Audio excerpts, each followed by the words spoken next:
Στο σημερινό επεισόδιο θα γνωρίσουμε το γνωστότερο βασιλιά της Μεσαιωνικής Αγγλίας και γνωστότερο σταυροφόρο της ιστορίας. Τον τυπά που ήταν τόσο σκληρός καριόλης που από την εποχή του κιόλας έλαβε το προσωνύμιο Λεοντόκαρδος.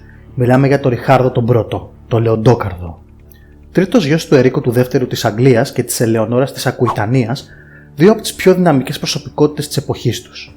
Αν και λέγεται ότι ήταν αγαπημένο παιδί της μαμάς του, τα πρώτα χρόνια της ζωής του τον μεγάλωσε η νταντά του στην Αγγλία. Η μαμά του έκανε και άλλα αδελφάκια και πήγε να μείνει στο φέουδό της, γιατί μάλλον την πείραζε η υγρασία της Αγγλίας, και ο μπαμπάς του έκανε τουρ για να οργανώσει τη χώρα αυτή. Το 1165 ο Ριχάρδος πήγε με τον πατέρα του για να επιτηρήσει τις ηπειρωτικές κτήσεις τους, και επί της ευκαιρίας να δούνε και τη μαμά. Η Ελεονόρα προτείνει στον Ερίκο να τον αφήσει μαζί της στις προσωπικές της κτήσεις. Βασιλιάς δεν είναι να γίνει. Πού να ψάχνει τώρα Χριστούγεννα να τα αγοράζει σπαθιά και άλογα? Κυριολεκτικά μιλάμε, όχι σαν αυτά που αγοράζετε εσείς ρε τσίπηδες.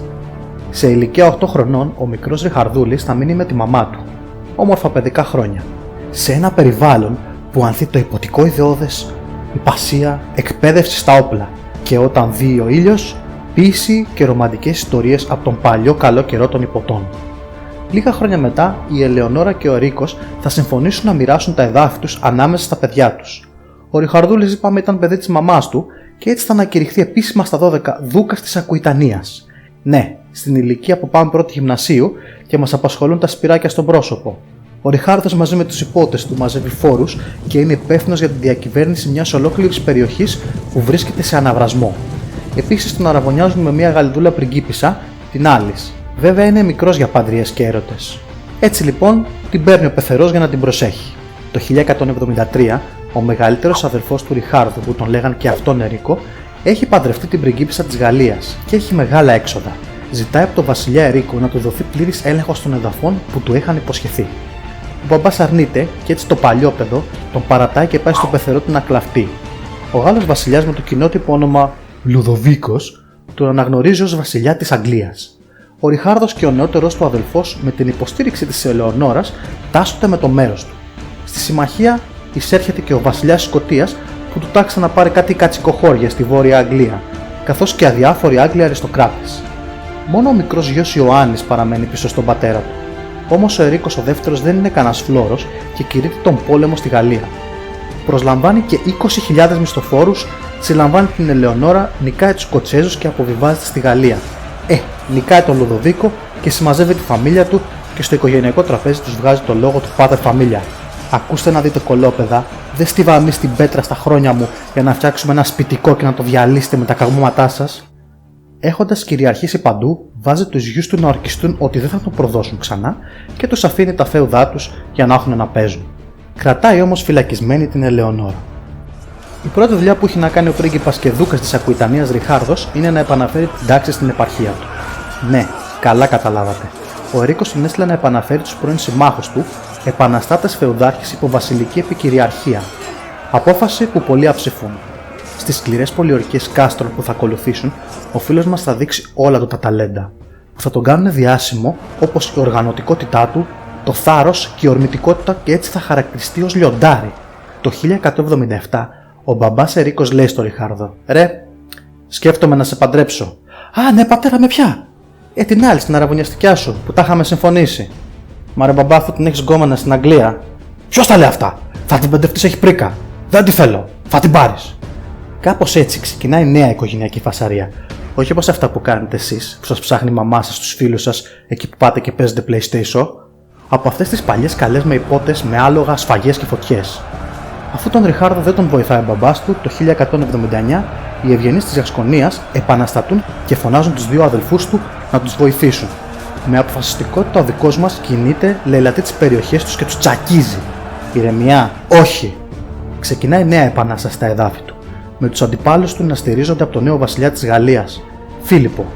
Ο Ριχάρδος ξεκινάει μια εκστρατεία αντιπίνων και η περιοχή βυθίζεται στο χάος. Τελικά, με την επέμβαση του Ερίκου και του Φιλίππου, οι επαναστάτες ενθηκολογούν. Ηρεμία. Όχι. Ο βασιλιάς Ερίκος έχει διατάξει τον Ριχάρδο να πληρώνει φόρο στον μεγάλο αδελφό του.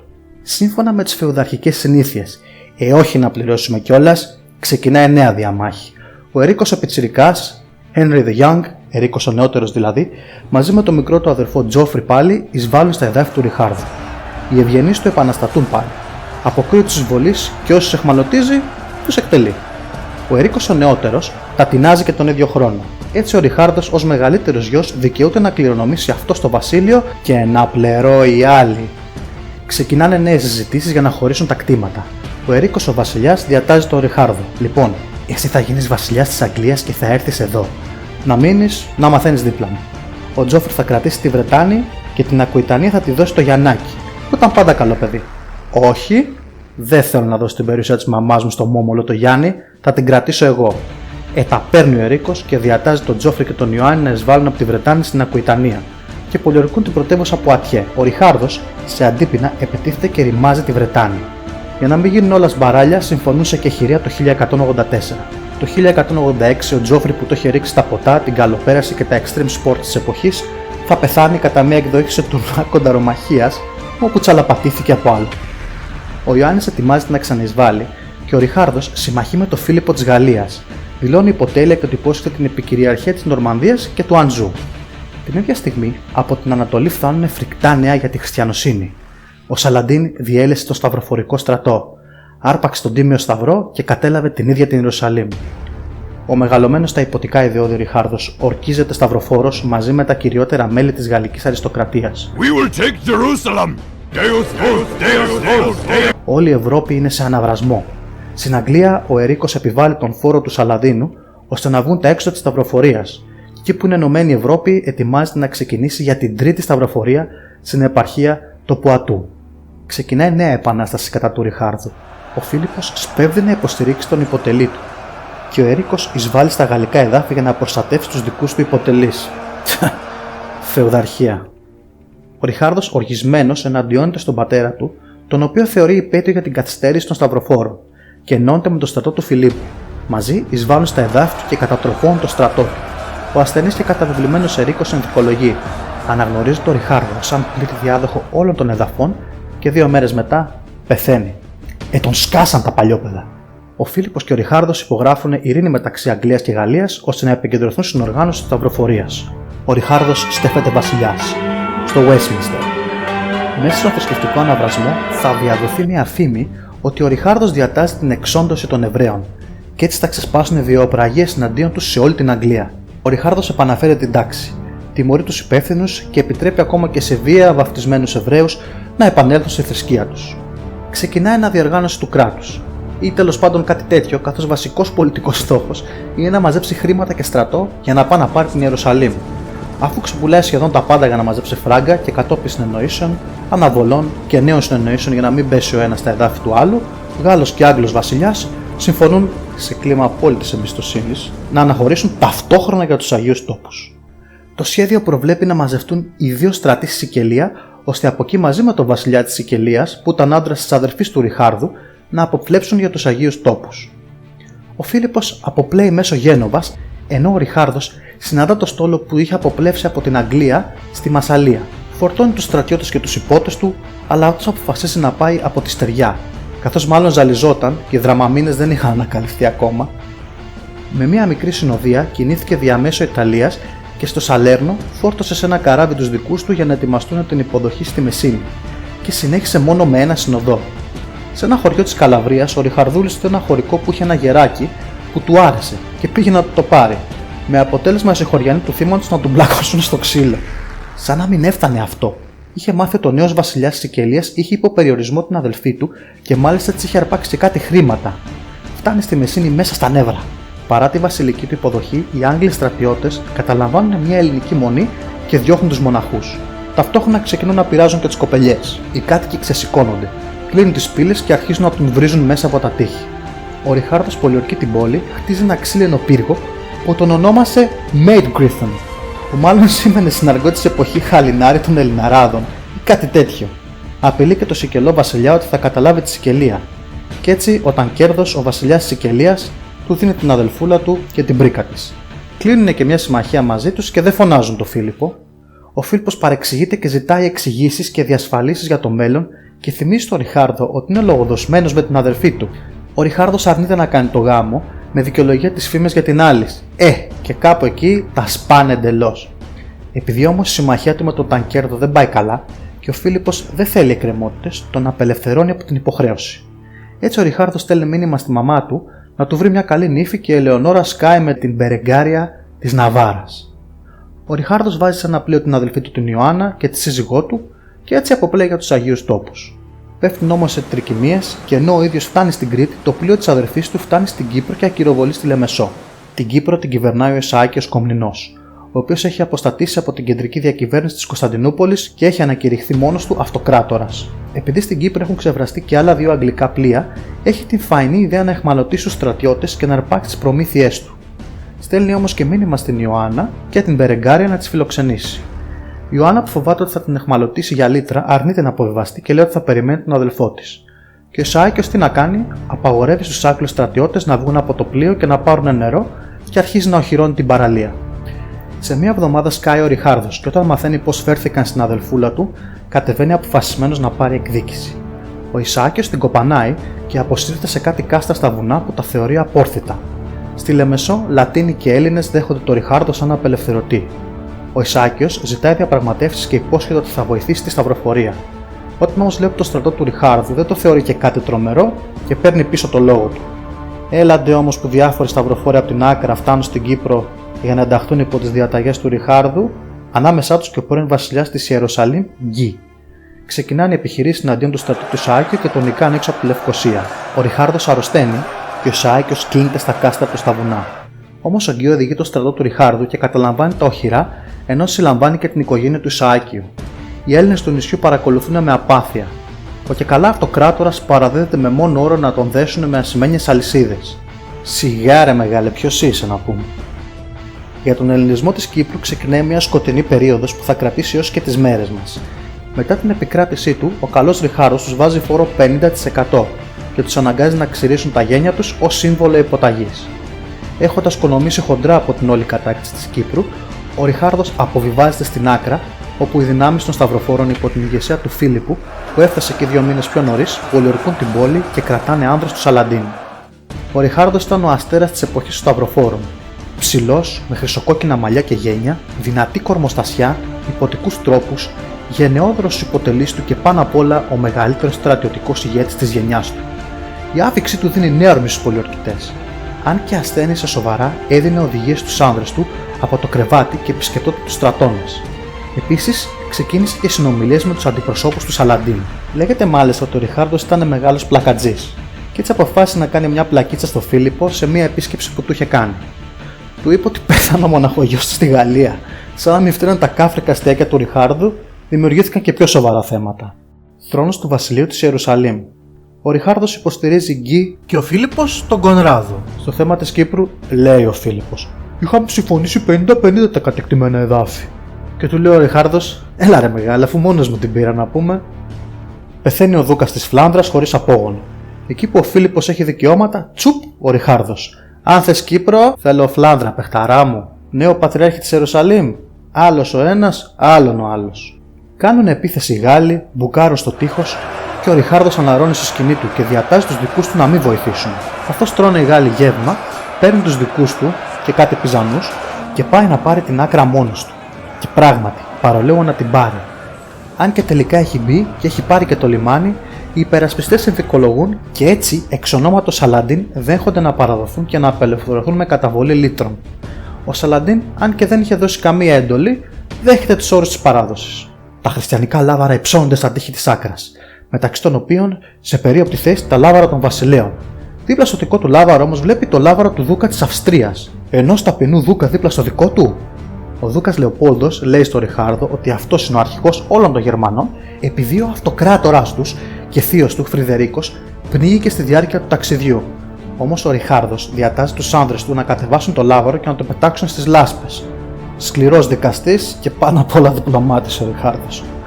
Ο Φίλιππος ανακοινώνει ότι έχει εκπληρώσει το χριστιανικό του καθήκον και δεν μπορεί να καθίσει άλλο εκεί, καθώς το κλίμα του αρρωσταίνει και έχει και πολλές δουλειές στο σπίτι του. Έρχεται σε μια βασική συνεννόηση για το θέμα του θρόνου, ορκίζεται στο Ριχάρδο ότι δεν θα πάει να την πέσει στα εδάφη του και αφήνει το μεγαλύτερο μέρος του στρατού του να βοηθήσει και φεύγει. Πλέον ο Ριχάρδος μένει και τυπικά ανώτερος ηγέτης του στρατού και ως πραγματικός σταυροφόρος, και όχι σαν τον γυαλάτζι τον Φρανσουά, ετοιμάζεται να πάει να την πέσει στην Ιερουσαλήμ. Επίσης, επειδή αν και μέχρι τώρα δεν το έχετε καταλάβει, είναι δεινός διπλωμάτης. Αναλαμβάνει μόνο τις διαπραγματεύσεις με τον Σαλαντίν για τους αιχμαλώτους μουσουλμάνους. Ο Σαλαντίν του πληρώνει ένα μέρος των λίτρων και ζητάει χρόνο για να μαζέψει χρήματα και χριστιανούς αιχμαλώτους για την ανταλλαγή.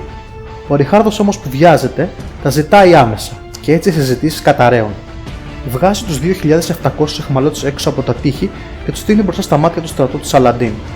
Οι μουσουλμάνοι επιτρέπονται μανιασμένα, αλλά ανοργάνωτα για να σώσουν τους δικούς τους και έτσι αποκρούονται. Ο Ριχάρδος δίνει την εντολή και οι στρατιώτες του Ισούλη σφαγιάζουν τους αιχμαλώτους καθώς και τις οικογένειές τους, αφήνοντας τα ακροτηριασμένα πτώματά τους εκεί για να τα βλέπουν οι δικοί τους. Αφού έχει ξεφορτωθεί το βάρος των αιχμαλώτων, ο Ριχάρδος αφήνει φρουρά στην πόλη και ξεκινάει με το στρατό του καθώς και τους Γάλλους υπότες προς τον νότο. Κινείται παραλιακά, παράλληλα με το στόλο, ώστε να υποστηρίζεται και να τροφοδοτείται. Ο ίδιος ο Ριχάρδος στην πορεία πηγαίνει έρχεται από την εμπροστοφυλακή στην οπισθοφυλακή. Οργανώνει, δίνει θάρρος και ξεκουράζει κάθε 2 μέρες τους άνδρες του. Οι μουσουλμάνοι πολεμιστές παρενοχλούν, συλλαμβάνουν και εκτελούν αργοπορημένους ή χαμένους σταυροφόρους, χωρίς κάποιο αποφασιστικό αποτέλεσμα όμως. Η πορεία προς τον νότο συνεχίζεται, ενώ ο Σαλαντίν έχει μαζέψει ενισχύσεις και έχει διαλέξει το πεδίο μάχης που θα επιτεθεί αποφασιστικά στους σταυροφόρους. Πριν από τη μάχη, ο Ριχάρδος θα συναντηθεί με τον αδελφό του Σαλαντίν, Αλδίλ, για διαπραγματεύσεις, αν και εξουσιοδομένος από την πορεία, ο αγέροχος Λεοντόκαρδος θα απαιτήσει την παράδοση όλης της Παλαιστίνης. Η μάχη είναι αναπόφευκτη. Στην περίοδο του Αρσούφ, ο στρατός των μουσουλμάνων, διψασμένος για εκδίκηση για τη σφαγή της Άκρας, άρχισε να πλησιάζει τους σταυροφόρους. Ο Ριχάρδος προχώρησε σε διάταξη του στρατεύματος, δίνοντας τη διαταγή να κρατήσουν όλες τις θέσεις τους. Με σιδηρά πειθαρχία και με τον ίδιο τον Ριχάρδο να περιτρέχει τις γραμμές τους, οι βαριά θωρακισμένοι πολεμιστές αντέχουν στο σφυροκόπημα του εχθρού παρά τις συνεχείς εκκλήσεις για αντεπίθεση. Ο Ριχάρδος διατηρεί μια αξιοθαύμαστη για μεσαιωνικό στράτευμα πειθαρχία, αφήνοντας την ορμή των Τούρκων, Κούρδων και Αράβων πολεμιστών να ξεθυμάνει σε αναποτελεσματικές εφόδους. Στο τέλος της ημέρας, οι ταγματικοί υπότες που δέχονταν και τη μεγαλύτερη πίεση έστειλαν μήνυμα στο Ριχάρδο ότι θα επιτεθούν. Τα λάβαρα των υποτών του Αγίου Ιωάννη ξεδιπλώθηκαν και η έφοδος ξεκίνησε. Ο Ριχάρδος, αντιλαμβανόμενος συντακτική κατάσταση, διατάζει γενική έφοδο, πολεμώντας ο ίδιος στο κέντρο και φωνεύοντας πάρα πολλούς εχθρούς με τη λόγχη και το τεράστιο σπαθί του. Οι μουσουλμάνοι πολεμιστές τράπηκαν σε άτακτη φυγή. Η μάχη έληξε με ελάχιστες απώλειες για τους χριστιανούς. Αν και οι απώλειες του Σαλαντίν δεν ήταν τεράστιες, η ηθική σημασία της νίκης ήταν μεγάλη, καθώς για πρώτη φορά από το Χατίν ο Σαλαντίν έχανε προσωπικά μάχη εκ παρατάξεως. Ο βρυχυθμός του λιονταριού της Αγγλίας ήχησε προκαλώντας τρόμο σε όλη την Ανατολή. Όσο γενναίος και παράτολμος ήταν στο πεδίο της μάχης, σε στρατηγικό επίπεδο επιδεικνύει μεθοδικότητα, οχυρώνοντας τη Γιάφα και δημιουργώντας μια ισχυρή παραθαλάσσια βάση πιο κοντά στην Ιερουσαλήμ. Αφήνει τους άνδρες του να ξεκουραστούν, ενώ ο ίδιος αρχίζει και ασχολείται με διοικητικά θέματα. Πουλάει την Κύπρο στους Ναΐτες υπότες και ξεκινάει νέες διαπραγματεύσεις με τον Σαλαντίν, οι οποίες μάλλον ήταν ουτοπικές, καθώς περιελάμβαναν γάμο μεταξύ της αδελφής του και του Αλ-Αδίλ, προτάσεις που δεν έγιναν δεκτές. Με τις διαπραγματεύσεις να έχουν αποτύχει και έχοντας έρθει ο χειμώνας, ο Σαλαντίν θα διαλύσει το μισό του στρατό, ενώ με τον άλλο μισό θα κατευθυνθεί στην Ιερουσαλήμ. Ο Ριχάρδος, εκμεταλλευόμενος την ευκαιρία και μη υπολογίζοντας τις αντιξότητες, θα ξεκινήσει να κινείται προς την ιερά πόλη. Γιάφα θα κινηθεί στην ισοπεδωμένη Ράμλα. Και εκεί, μετά από συνεχόμενες αψημαχίες στις οποίες συμμετείχε και ο ίδιος προσωπικά, συνεχίζεται η προώθηση. Στις τελευταίες μέρες του Δεκεμβρίου, ο καιρός γίνεται τόσο κακός που ο Σαλαντίν διακόπτει τις αψημαχίες. Ο Ριχάρδος το εκμεταλλεύεται και κάνει Χριστούγεννα στο Λάτρο, και στις 28 Δεκεμβρίου προωθείται στους λόφους της Ιουδαίας χωρίς να συναντήσει αντίσταση. Στις 3 Γενάρη του νέου έτους βρίσκονται 12 μίλια από την ιερή πόλη. Παρά την κακοκαιρία, οι σταυροφόροι είναι έτοιμοι να υπομείνουν τα πάντα για να φτάσουν στο στόχο τους. Τότε όμως οι ταγματικοί υπότες και οι φράγκοι των Αγίων Τόπων θα προσγειώσουν το ρομαντικό Ριχάρδο στην κοινική πραγματικότητα. Το αναφέρουν ότι ακόμα και αν καταλάβουν την Ιερουσαλήμ, ένας νέος Αιγυπτιακός στρατός πλησιάζει και το μόνο που θα καταφέρουν είναι να βρεθούν οι ίδιοι πολιορκημένοι αποκομμένοι από τις οχυρές παράλιες πόλεις τους. Μέσα σε κλίμα απογοήτευσης επιστρέφει στην καταστραμμένη Ασκαλώνη, την οποία οχυρώνει και την καθιστά ένα από τα ισχυρότερα οχυρά της περιοχής. Συνεχίζει διαπραγματεύσεις με τον Σαλαντίν και ταυτόχρονα προσπαθεί να λύσει το θέμα της διαδοχής. Ο Ριχάρδος έχει οριμάσει πολιτικά και έπειτα από διενέξεις και λαμβάνοντας υπόψη την επιθυμία των υποτών της περιοχής, δέχεται να στεφτεί βασιλιάς ο Κονράδος. Πριν όμως καν στεφθεί, δολοφονείται και έτσι νέος βασιλιάς της Ιερουσαλήμ, κατόπιν απέτησης λαού, ευγενών και με τη σύμφωνη γνώμη του Ριχάρδου, στέφεται ο ανιψιός του Ερίκος. Όσο ο Ριχάρδος περιμένει στην Ασκαλώνα τον Ερίκο να τον ενισχύσει, μαθαίνει ότι ο Σαλαντίν έχει προβλήματα στη Μεσοποταμία. Χωρίς να περιμένει τον Ερίκο και τους Γάλλους υπότες, παίρνει τους δικούς του και κάνει έφοδο στη Δαρών. Έπειτα από 5 μέρες πολιορκίας, στην οποία συμμετέχει όπως πάντα προσωπικά και ο ίδιος, η φρουρά της πόλης παραδίδεται. Παρ' όλα αυτά, άλλοι σφάζονται, άλλοι πετιούνται από τα τείχη και οι τυχεροί μεταφέρονται δέσμοι σε αιχμαλωσία. Ωστόσο, τα μηνύματα από την πατρίδα είναι ανησυχητικά, καθώς ο γνωστός βίλαν Prince John και ο Φίλιππος συνομωτούν εναντίον του. Και ενώ προσπαθεί να βρει μια διπλωματική λύση και να απαγκιστρωθεί, χωρίς όμως να θίξει τα συμφέροντα των χριστιανών, ο Ριχάρδος μετακινείται στην άκρα αποφασισμένος να καταλάβει τη Βηρητό και να αποπλέψει για την Αγγλία. Ο Ερίκος όμως πουλάει τσαμπουκάδες στο Σαλαντίν. Ο Σαλαντίν παρατάσσει στο στρατό του και επιτίθεται στη Γιάφα. Παραβιάζει το τείχος και η φρουρά της συζητά παράδοση. Όμως οι Κούρδοι και Τούρκοι στρατιώτες που θυμούνται όλες τις εκτελέσεις των δικών τους σφάζουν και λαιλατούν. Οι χριστιανοί κλείνονται στην Ακρόπολη. Ο Ριχάρδος, έχοντας πληροφορηθεί για την επίθεση, σπέβδει στη Γιάφα με 50 πλοία. Αποβιβάζεται με 80 υπότες, 400 τοξότες και ίσως 2.000 ναύτες. Πιάνει τους εχθρούς αποδιοργανωμένους και πολεμώντας ο ίδιος ξανά και έχοντας αποβιβαστεί μόνο με 3 άλογα, τους αποθεί στην ενδοχώρα. Από θέση ισχύως τώρα συνεχίζει τις διαπραγματεύσεις και προτείνει στον Σαλαντίν να γίνει υποτελής του. Ο Σαλαντίν ζητάει την Ασκαλονία και οι διαπραγματεύσεις πάλι να βαγούν. Έτσι, η προώθηση του χριστιανικού στρατού συνεχίζεται, αλλά ο Σαρακινός ηγεμόνας έχει πληροφορηθεί το μικρό μέγεθός του. Οργανώνει μια ευνηδιαστική πρωινή επίθεση. Ένας άνδρας ακούει χλιμεντρίσματα αλόγων και σημαίνει το συναγερμό. Ο Ριχάρδος δείχνει την τακτική του ιδιοφυΐα. Διατάζει να πάρουν τους ορθοστάτες των σκηνών και να δημιουργήσουν ένα φράχτη. Ανάμεσα στους πασάλους βάζει από 2 πεζικάριους με ασπίδες και λόγχες, καρφωμένες στο έδαφος και έναν τοξότη. Αφού αποκρούει φανατισμένες επιθέσεις και έχοντας εξαντλήσει τα βέλη, διατάζει τους τοξότες να υποχωρήσουν και από τα κενά ξεχύνεται ο ίδιος με τους υπότες του. Πολεμάει τόσο γενναία που ο ίδιος ο Σαλαντίν τον παρακολουθεί προσωπικά. Και όταν το άλογο του σοριάζεται κάτω από τα βέλη, στέλνει τον υποκόμο του με 2 άλογα. Με την έλευση της νύχτας, ο Σαλαντίν αναγκάζεται να υποχωρήσει. Τις επόμενες μέρες ο Ριχάρδος ασθενεί βαριά και ο Σαλαντίν του στέλνει τον γιατρό του καθώς και φρούτα και πάγο δώρο. Μετά από πολύπλοκες και έντονες διαπραγματεύσεις, θα συμφωνηθεί τριετής ανακοχή, με ελεύθερη πρόσβαση των χριστιανών στους Αγίους Τόπους. Ο Ριχάρδος θα στείλει μήνυμα στο Σαλαντίν: «Θα ξανάρθω την πάρα του Ιερουσαλήμ». Με το Σαλαντίν να τα απαντάει: «Αν να τη χάσω, ας τη χάσω από κάποιος σαν εσένα, ρε παιχταρά μου». Η περιπέτεια της τρίτης σταυροφορίας φτάνει στο τέλος της. Ο Ριχάρδος αποπλέει και φτάνει στην Κέρκυρα, επειδή φοβάται μήπως ο συλλάβει ο Βυζαντινός Αυτοκράτορας μεταμφιέζεται σε ένα ίτι με 4 συντρόφους του και με ένα πειρατικό πλέον στη Βόρεια Ιταλία. Για να μην περάσει στη Γαλλία, αποφασίζεται να κινηθεί μέσω Αυστρίας, μεταμφιεσμένος, και να βρεθεί στα εδάφη του γυναικοαδελφού του του Ερίκου της Σαξονίας. Σε ένα πανδοχείο όμως που πίνουν εμπειρόνια, φέρνει μια κακή ζαριά στον D20 και τον αναγνωρίζουν. Τον παραδίνουν στο Λεοπόλδο. Ναι, σε αυτόν που το είχε πετάξει το λάβαρο μέσα στις λάσπες. Όπως καταλαβαίνετε, τον κρατάει φυλακισμένο και τον παραδίδει στον επικυρίαρχό του, που τον λέγαν και αυτόν Ερίκο. Θα παραμένει 1 χρόνο όμηρος και θα απελευθερωθεί μετά από καταβολή λίτρων από την Ελεονόρα. Γυρνώντας στην Αγγλία, θα συγχωρήσει τον Ιωάννη για τις δολοπλοκίες του και αφού του ορκιστεί υποταγή, θα τον χρήσει διάδοχό του. Επειδή τη χρονιά της αιχμαλωσίας του, ο Φίλιππος του είχε πάρει την Νορμανδία, ο Ριχάρδος θα ξεκινήσει την αντεπίθεσή του. Κάνει αυτό που ξέρει να κάνει καλύτερα. Πολεμά, και τώρα πλέον δεν προστατεύει μακρινά εδάφη στην Ανατολή, αλλά τα πατρογονικά του εδάφη. Πλέον, εκτός από τολμηρός πολεμιστής και τακτικός νους, έχει γίνει στρατιωτική ιδιοφυΐα και δαιμόνιος πολιτικός. Ανακτά την Νορμανδία νικώντας τον Φίλιππο και κατά τη διάρκεια των διαπραγματεύσεων την οχυρώνει. Όταν η Εκκλησία αντιδρά, αυτός γεμίζει δώρα τον επίσκοπο της Ρουέν και το κάνει γαργάρα. Χτίζει παντού κάστρα, αλώνει τα αντίπαλα και εκδιώκει τους Γάλλους από παντού.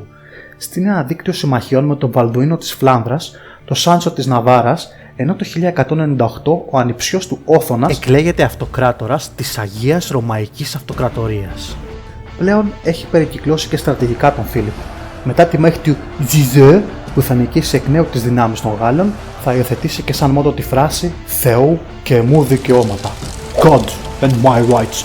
Φράση που χρησιμοποιείται ως και σήμερα από τους Άγγλους, ώστε να αποκηρύξει και τυπικά την υποτέλεια στους Γάλλους και Γερμανούς βασιλείς.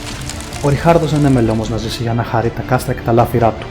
Το 1199, μια νέα συμπλοκή θα ξεσπάσει στην πολυπαθή Ακουιτανία. Ένας τοπικός ευγενής θα ξεσηκωθεί. Ο Ριχάρδος με ξύφος και φωτιά θα καταστρέψει τη γη του και θα ετοιμαστεί να αλώσει το αδύναμο κάστρο του. Καθώς όμως επιτηρεί τις προετοιμασίες για την άλωση του κάστρου, θα δεχτεί ένα βέλος στον νόμο. αν και θα το βγάλουν το βέλος από την πληγή, θα μολυνθεί και ο Ριχάρδος θα καταλάβει ότι το τέλος του έχει έρθει. Το κάστρο πέφτει και ο ετοιμοθάνατος βασιλιάς ζητά να του φέρουν τον άντρα που τον χτύπησε με βέλος. Του παρουσιάζουν ένα νεαρό βαλιστροφόρο, κατά μία θεωρία απλά ένα παιδί, επειδή είχε σκοτώσει τον πατέρα και τα δύο αδέλφια του. Ο Ριχάρδος, σε μια τελευταία κίνηση υποτισμού, διέταξε να του δώσουν 1000 σελήνια και να τον αφήσουν ελεύθερο. Έδωσε εντολή να τον διαδεχτεί ο Ιωάννης και να δοθούν τα κοσμήματά του στον ανιψιό του τον Όθωνα, και έτσι αφήνει τον βίαιο κόσμο μας για πάντα. Γενιές παιδιών μεγαλώσαμε με το παραμύθι του Ρομπέν των Δασών που περιμένει το δίκαιο βασιλιά Ριχάρδο να επιστρέψει και να απελευθερώσει τον απλό λαό από την οικονομική καταπίεση του πρίγκιπα Ιωάννη. Στην εποχή μας που τα παραμύθια αποδομούνται και αντικαθιστούνται από τον ομό ρεαλισμό και την λατρεία του χρήματος, ο Ριχάρδος παρουσιάζεται ως μια καρικατούρα βασιλιά, φιλοπόλεμος, βίαιος και κακός διαχειριστής. Επί αιώνες όμως, ο Ριχάρδος ήταν το πρότυπο βασιλέα. Σε μια βίαιη εποχή ήταν απίστευτα βίαιος. Σε μια κοινωνία υποτών ήταν ο τέλειος υπότης. Σε έναν κόσμο που το βασίλειο των ουρανών ήταν το σημαντικότερο βασίλειο του κόσμου, έβαλε όλη του τη μεθοδικότητα, όλους τους πόρους και όλη του την προσωπική ανδρεία για να το απελευθερώσει από τους απίστους. Θα προδοθεί, θα εχμαλωτιστεί και δεν θα σταματήσει να πολεμάει μέχρι το τέλος της ζωής του. Πολεμιστής και ποιητής, κοινικός και ταυτόχρονα μεγαλόψυχος στο τέλος. Ένας άνδρας με καρδιά λιονταριού. Ένας πραγματικά σκληρός καριόλης της ιστορίας. Ο Ριχάρδος ο πρώτος, ο Λεοντόκαρδος. Αν σας άρεσε το σημερινό επεισόδιο, κάντε μας like, subscribe και στηρίξτε την προσπάθειά μας μέσω PayPal και Patreon στα links που βρίσκονται κάτω στην περιγραφή. Έως την επόμενη φορά, να είστε καλά.